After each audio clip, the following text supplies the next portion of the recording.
So communication is non-verbal because often what we do is we get trapped in this so-called muscle memory of reacting, communicating, and even to ourselves, communicating to others based on what our bodies have remembered in the past. So it's like a memory.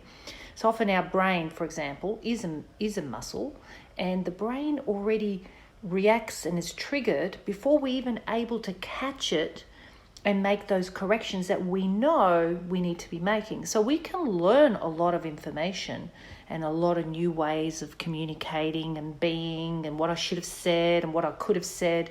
And I know this stuff, how come it doesn't work? Because it takes the time to integrate it. So to integrate it into your body is to be able to be triggered, and then that split second, you need to have time in between. I think they say 15 seconds to just stop, pause, and make that alteration to that natural response that we used to have. But that 15 second, awfully, we don't catch it. So the longer that space between the actual trigger and the reaction, the longer the space that you can just pause in, the longer you have that opportunity to implement the new change. That is, if you want to and you don't want to resist. So what we're faced with often is a sense of resistance to change, because most of us are habitual. Like, we speak a certain way, we act a certain way, and we may know what we need to do, but we're speaking and communicating and being present, executive presence.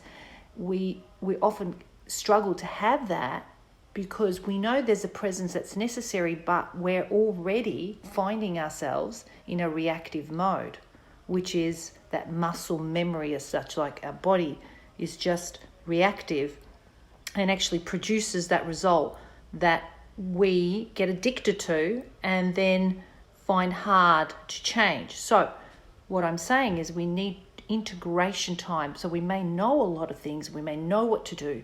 I've got to speak this way, I've got to act that way, I need to think about, I need to have awareness of others before I communicate to them, or I need to have self-awareness before I communicate.